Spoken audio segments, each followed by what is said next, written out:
Hello and welcome back everybody to the Foodbuild factory, where today we're going to take a look at the Ressource-Hunter. That's the guy you can see on screen right now, and as always I'm going to show you some gameplay in the first part of the video, and in the second part of the video we're going to take a look at the perks, mutations, equipment and everything else you need to know in order to recreate the character. So let's get right into it. What this character is going to be about is what I wanted to do is use a typically good weapon. We're using a quad explosive railway rifle here, and get away with using it. Due to getting away with using such a good weapon, we can relatively easily implement a ton of convenience perks that otherwise I wouldn't do on this occasion. So, by the way, I just realized I have to re-equip Ground Pounder. That's something I wanted to touch on in the video anyways, but yeah. Being in power armor, as you can already see, reload perks do break when you exit the power armor and re-enter it, so every time you do get out of your power armor and re-enter it, you basically have to re-equip Ground Pounder in order to regain your fast reload speed. It's a shame, really, but yeah, it's just a bug that happens also with Lock and Loaded for heavy guns, and basically every single reload perk that there is in the game. But yeah, anyways, back to the video. In order to get a little bit of a twist into the build, what I wanted to do on this occasion is, you probably see that already, I wanted to take a look at how usable the railway rifle actually is when you're not using VETs, because if you're a bit more active when it comes to the game, following discussions or just talk to someone playing the game, one thing you probably already heard, I'm not quite sure if I want to follow this guy actually, seems to be running away quite far. Anyways, when it comes to the railway rifle, there's pretty much a common consensus when people talk about it, which is that the weapon is extremely good under the right circumstances, meaning that obviously you're using it as a automatic weapon rather than a semi-automatic rifle build. And in addition to that, yeah, people swear that this weapon is only good if you're using it in VETs, and I can totally see why that is. I was pretty convinced about that up to the point where I tried this build as well. The thing is, this weapon has a ton of recoil. Like, I think there's not a single weapon in the game that has even close to this recoil. Like, if I want to show that, just shooting 10 shots and we're basically aiming in a 90-degree angle into the air. So yeah, naturally people just want to use this thing in VETs, and in addition to not having the problem of the recoil, the weapon is actually really good in VETs due to the fact that it has so little AP cost. Like, it's pretty crazy. With this here quad version, you can, even with my build, like I think 4 agility. I do think we have bird bones active, so yeah, in all reality we probably have something like 8 agility or so. But yeah, you can easily dump 2 magazines into an enemy in VETs without having to break your VETs. So yeah, the weapon just performs very well in VETs, but yeah, I'm pretty sure every single one of you who watches videos like this has sooner or later seen a railway rifle being used as a VETs weapon, and not even that, but probably even a quad version. So I didn't really feel like that's something suited for the channel. I wanted to see how usable this weapon is outside of VETs, and I was expecting the worst. Completely honest here, I did not expect to enjoy the build as much as I actually did it. And yeah, the problem is when it comes to things like recoil or so, there's not a ton you can do. Like, slow reload speed, you can basically do something with legendary effects and certain perks and so on. So most problems that weapon can have, you can sort of get around a little bit. But when it comes to this here recoil, there's just not a lot you can do, so you just have to accept the fact. And on this occasion what I did was not perking or anything, but just see the weapon for what it is. Now the problem is usually when it comes to non-VETs commando builds, people just use stealth, which is not a thing for this weapon here. So that's immediately a pretty big downside to the weapon, in my opinion.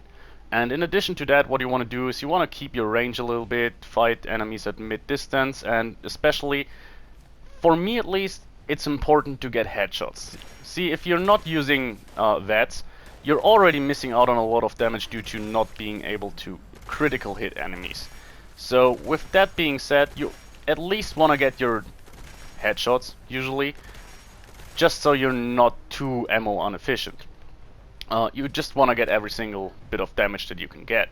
Now, all of this doesn't matter too much when you're using the railway rifle due to the fact that it's just so hard hitting. So you can definitely easily get away with just hitting torso shots or even the legs. And yeah, as you can see here, we're not doing bad or anything. And the key here is to basically use hip fire as much as possible. You really don't want to aim down sights. That makes the weapon way harder to control, in my opinion. And now we will see that actually you can control the weapon rather well. Now we had a little bit of a bug here, but as you can see, with just a little bit of training, you can successfully basically dump a whole magazine into a larger enemy at close range without losing a lot of shots to recoil. So overall, I was surprised that it was actually pretty manageable. As I said, you're not going to fight over long distances. This is definitely a close quarter build, but I didn't find that to be any downside or anything, because since we're not using VATS and we're not using stealth, actually power armor was a really good choice in my opinion for this build here, which you usually don't see. I think even on my channel I never really done a commando build with power armor. Now I did something similar using the plasma flamer a while back, but it was still the old videos which had terrible graphic and so on. But yeah, that was comparable due to the fact that yeah, it's also very close range, and even though it uses the rifleman perks, it was automatic. But just from a technical standpoint, this is, I'm pretty sure, my first power armor commando character on this channel, and I have a ton of fun with it. Actually worked out way better than I thought, and it basically is, not gonna lie, the non-VATS commando build that I enjoyed the most ever since I played this game. It's really a ton of fun. I have no worries about my ammo situation, just because ammo for this weapon here is rather easy to get on paper, because you only need steel. That's the only ingredient you need, and steel is very abundant. Now you can probably say that just because steel is so abundant, it doesn't mean that people tend to have a lot of it. I mean, it changed a little bit. People nowadays have more, but the thing is, you just want to carry this stuff around, and basically the best approach is to just use the scrapper perk, clear out the building, collect all the weapons inside, scrap them down with the scrapper perk equipped, and that's how you get a ton of steel. But even though I know this and I know how efficient it is, I rarely find myself doing so during normal situations, just because yeah, I tend to be over encumbered for the rest of the dungeon, and I don't want to be over encumbered for all of the time.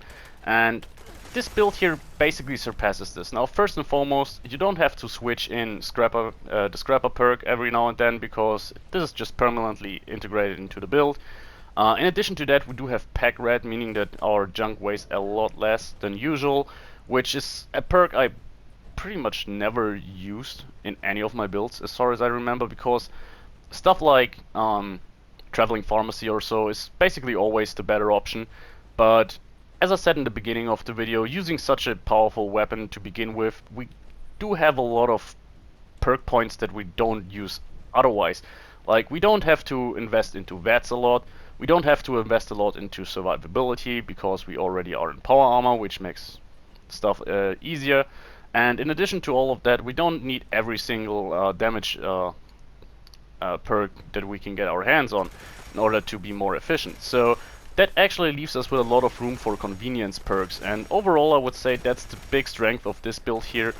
It's for someone who does regularly play the game, but doesn't want to be bothered with min-maxing too much and still wants not to be locked out of any of the content. This build here is capable of doing pretty much every single bit of content in the game. I mean, you're not soloing the queen, obviously, but other than that, There's nothing holding you back from doing daily ops very efficiently, no matter which one. And yeah, overall a very good build in my opinion. One of the more powerful ones, actually, surprisingly, by the way. And yeah, the looting aspect is actually something I really enjoyed here, because for the longest while now I really think twice about what I want to carry and so on. And on this occasion I don't really worry about that too much. And even if you're over encumbered, it doesn't really hurt you as much as it would on a VETS character, for example, because yeah, we're not using our AP for anything, so the only thing really if we are over encumbered is we're a bit slower. But as you probably noticed already, what I want to do when fighting is stand still anyways, just because it makes the recoil way more controllable. And therefore, yeah, you're not missing out on a ton of playability here. So overall, yeah, very versatile. You can do a whole lot here. You can obviously switch to other weapons as well. Pretty much every single commando weapon would do the job here. But I found that just the ammo efficiency of this weapon, and not ammo efficiency in a way that we're not using a lot, but how easy it is to get, means that, yeah, you can just give no fucks. It's a very head-off approach to playing the game. You really don't have to think a lot. You can just face enemies at close range. You don't have to worry too much about your survivability. And yeah, overall it's just a very easy and lazy approach to the game in my opinion. Obviously you have to get the weapon, which could be a bit expensive, but we're only using a 2-star version, and I think you should be able to afford it, or get lucky, find it somewhere. And yeah, that's the only breaking point here. In terms of armor, we do have a set of radar power armor just for the looks here. Obviously it's not the best choice, you can go with whatever you like. In terms of legendary effects, the whole set is legendary, but I think we have 2 chameleon pieces, 1 mutant slayers, 1 troubleshooters, and I think 1 zealots piece. So overall just a bit of a mix-matched set, nothing too crazy here, and you don't need anything specific either. So it's not like you're looking specifically for a AP refresh or so. It's just, yeah, whatever you can find and scrounge up, which syncs a lot with the overall theme of this character of just scavenging the whole wasteland. And yeah, I had a ton of fun with it, and I think the gameplay speaks for itself. Now obviously we're using a lot of losing a lot of shots here and there, but it just doesn't matter. The sheer man-stopping power of the weapon is good enough, and another big benefit is that situations like this, you can easily use the weapon at range. You can use it semi-automatic if you're just a bit more trigger happy, not so trigger happy, sorry, a bit more trigger discipline, and you can use the thing at mid-range easily. And yeah, that's it. Now, one thing I want to touch up on, which you probably already noticed, is in terms of modifications for the weapon. That's also something I do a bit differently than you would usually see on a railway rifle, which is the usual stuff you will see here is a reflex sight for obvious reasons, because as I said, people want to use this thing in VATS, and in addition to that, people want to have the long barrel for extra range. Now, in terms of the barrel, I didn't really bother to use the long barrel for the simple reason that, yeah, we're not going to use this thing at a range of 200 anyways, and even without that barrel, we do have a range of 108, and that's easily the range that we're using our weapon within, so we're not losing out on damage due to that fact. And in addition to that, I found it easier to control with your hip-fire accuracy when you're having the standard barrel equipped instead of the long barrel. Now, I think there's technically nothing different in terms of stats or anything between these two barrels when it comes to the recoil, but it's an optical thing, like a visual thing. If you have this longer barrel, it just looks like obviously the tip moves further up per shot than with a shorter one, and that makes it way easier to handle, in my opinion, when we're having a short barrel. And in terms of the sight, we're using the standard sight rather than the reflex sight. Well, it's pretty straightforward. We're not using the sights very often to begin with. Most of the times we're trying to use hip fire in order to kill enemies, and if we aim down sights, it's not going to be at very long ranges. And in terms of VATS, yeah, we're not using VATS, so we don't really need the reflex sight either. And yeah, everything turns out that, yeah, you just don't need a lot. The only modification we do have here is the auto piston receiver, just so we can automatically fire, obviously. And that's it. Obviously, you could just use a few VATS perks here in order to get way more efficient. There's no doubt about that. Using this thing in VATS would make it way much better, but the simple reason is I think we just don't need to be way better. We're doing very fine in my opinion, and with just a little bit of a learning curve, you can definitely control the weapon. It's not as unplayable as some people say, in my opinion. And yeah, I think we done rather well so far, and I hope you enjoyed it. And I mean, nothing holds us back from looking at the mutations now, right? So let's take a look at it. We do have rather little. We do have Bird Bones, Grounded, Healing Factor, Marsupial, and Speed Demon. Bird Bones, I only have it here because I don't want to get into the stagger animation every time I jump with my power armor. So we don't really need the agility, it's just there so we can jump with Marsupial and not have this landing animation every time we do jump from even the tiny ledge. Then we do have Grounded, which isn't really necessary on this occasion. What it does is it gives us 100 extra energy resistance, with the downside of doing less energy damage. We're not using energy weapons, so the less energy damage is not doesn't affect us in any capacity. The 100 energy resistance aren't really necessary since we do run electric absorption as a legendary perk, so therefore you could definitely live without it, but it doesn't hurt to have it here on this occasion. That's why it's here.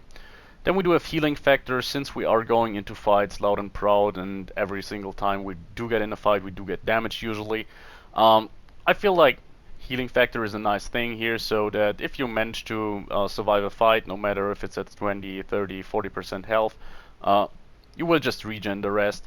Now this doesn't obviously mean that we don't have to use stimpaks. We do very much use stimpaks during fights and so on, but yeah, I found it convenient to have the healing factor mutation here.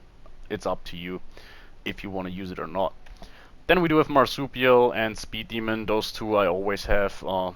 Faster movement speed, higher jump height, more carry weight, very straightforward things here. The downsides are very minuscule, so we do have -1 intelligence, which hurts a little bit, but we have a lot of intelligence compared to some other characters here, and therefore I wouldn't say you have any problem using these things. You don't need to be fed or well fed or well hydrated, and therefore Speed Demon does nothing bad for you in my opinion, and the extra reload speed definitely comes in handy. Taking a look at the equipment, here it is, the quad explosive Weiwei rifle. As I see here, we are close to breaking the weapon, but that's not really a big concern here. The weapon tends to break rather quickly, but we do have both perks to help with that, meaning Luck of the Draw and Gunsmith, which we'll see in a second. And just so you know, during the video we lost about 30 to 40% of the condition, so if you repair this thing up to 200%, it definitely lasts you a while. And in terms of ammo, yeah, we ran through something like 500 shots, which isn't little, but as I said, farming ammo for this weapon is very easy compared to other ones, so that's not a big concern either. And yeah, not a lot to say about the weapon. 207 damage is rather respectable. I think we do have adrenaline running at the moment. No, we don't even. So yeah, as you can see, 207 damage standard. That's nothing to cough at. That's pretty good in my opinion. And yeah, let's move on to the armor. I'm pretty sure I was right here. Yeah, 2 chameleon pieces, one with poison resistance, one with agility. Then we have a mutant slayer one with junk weight reduction, which is nice, but I think it doesn't even work because we already have pack red. Extra endurance is nice for a few more hit points.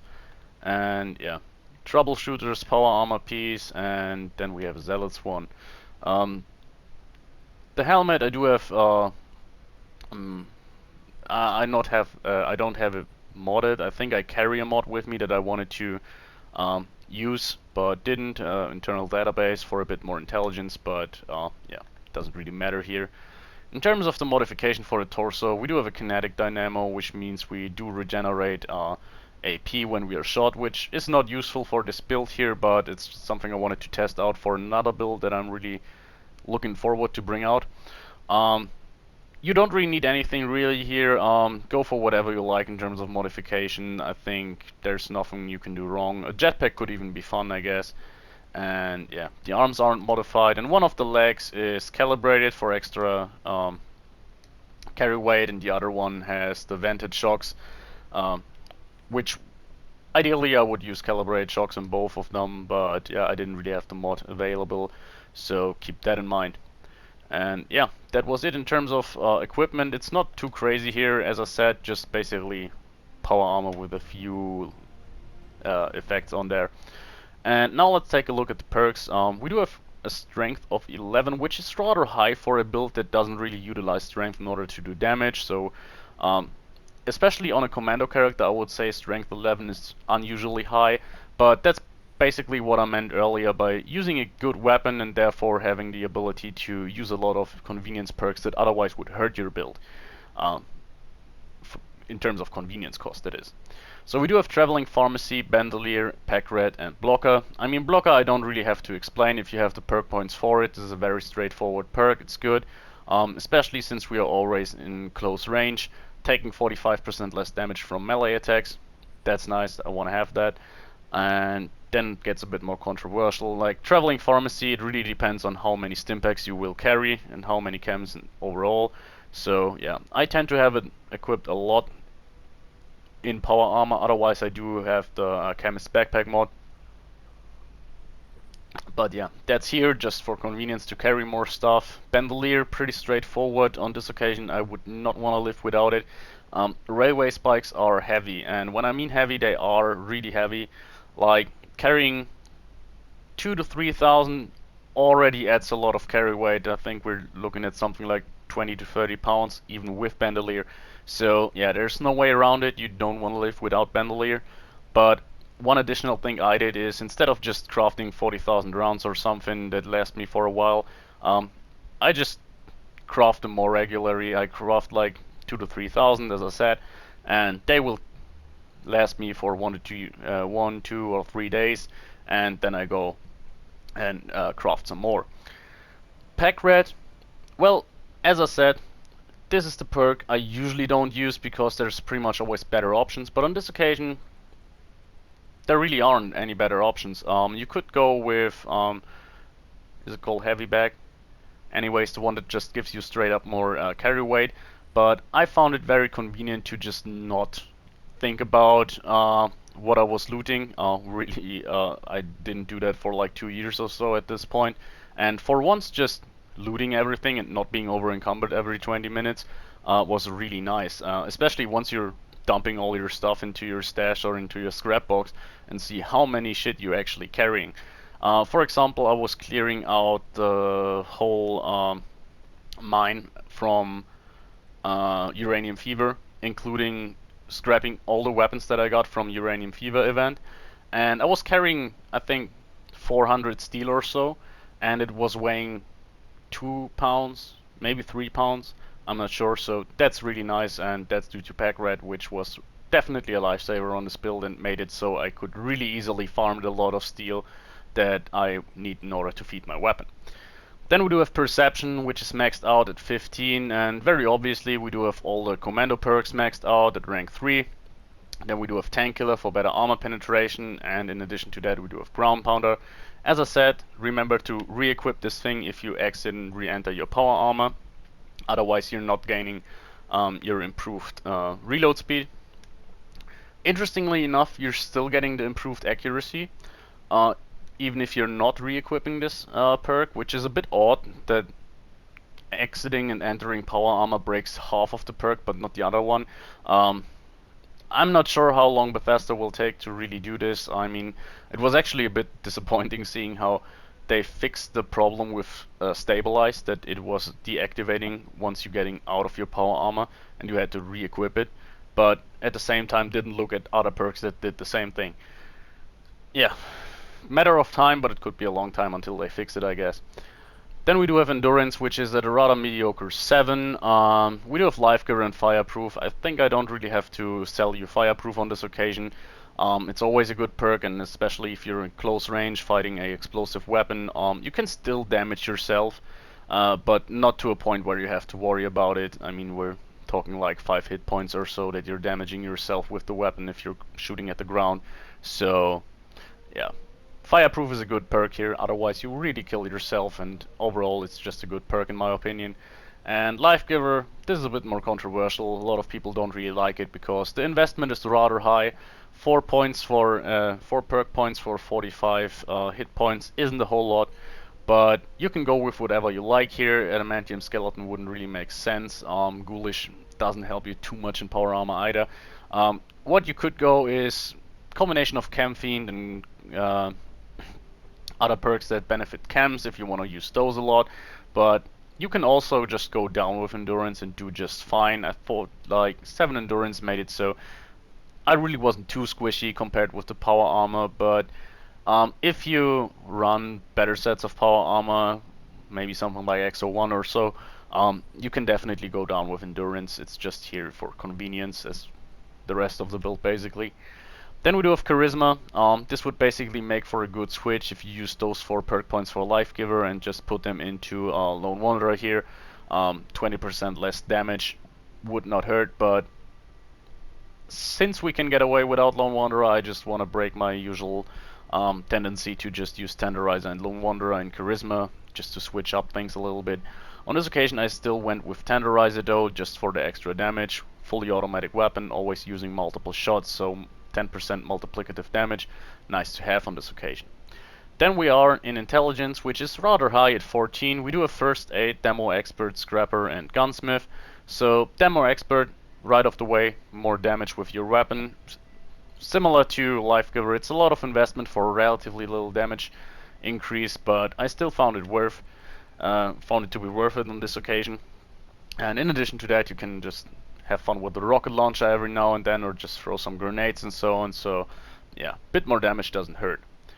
Then we do have Scrapper. I already touched upon it during the video. It's just 1 perk point, so I feel like it's not a big inconvenience to just leave it in there permanently.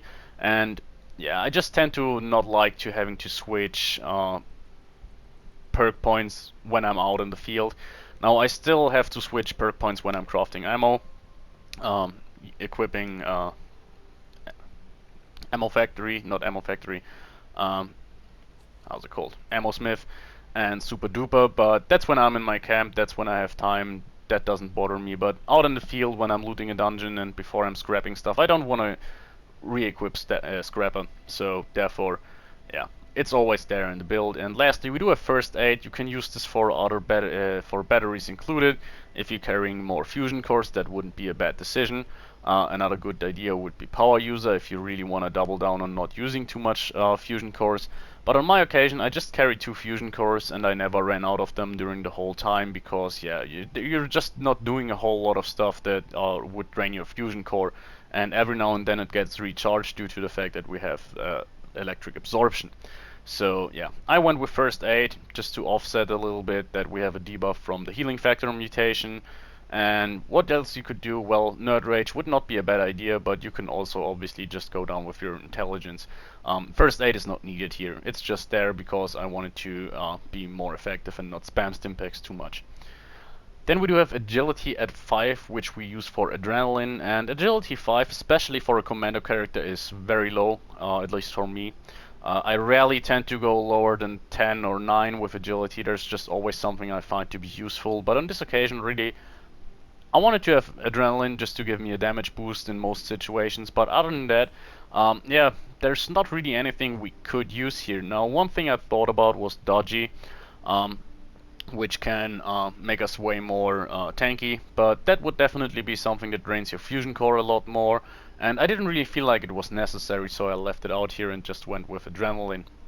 And lastly, we do have Luck at 11. Rather high for a character that doesn't use VATS. On the other hand, it's still not too high, so yeah, it's a fairly middle ground for Luck. Luck is just a useful tree in my opinion. So we do use it for Bloody Mess, Luck of the Draw, Class Freak, and Starch Genes. Starch Genes is very obvious, you want to keep our mutations and not get any new ones, so that's just there here. And the rest, well, you could live without every single one of these perks, but they're adding a little bit of convenience. Now Class Freak mostly helps with healing factor, just so that our stim packs aren't too useless. Combine that with first aid and we're still getting a good bang for our buck here. And other than that, yeah, it's just there, it doesn't hurt. Especially having a bit more intelligence due to not having a full 4 stat debuff from Marsupial to our intelligence. That's nice to have, so that's why Class Freak is there. Luck of the Draw. As I said, the weapon has a tendency to break rather fast, and with combination of Gunsmith and Luck of the Draw, that we can use the weapon for quite a long time. And lastly, we do have Bloody Mess, just yet a bit more damage output, not a whole lot. Other perks I thought about using were Tormentor or Quick Hands. Those two definitely struck my mind for the simple reason that, yeah, Tormentor could be nice when fighting Scorched Beast, but we're not using this weapon in a precise way, so targeting specific limbs would not work too well, and therefore I didn't really decide to go with Tormentor. And Quick Hands, well, it could be nice, but I was never a big fan of the weapon, of the effect. The perk, sorry. 3 chances, well. Anyways, I wasn't really a big fan of Quick Hands. Basically never felt like it did a whole lot.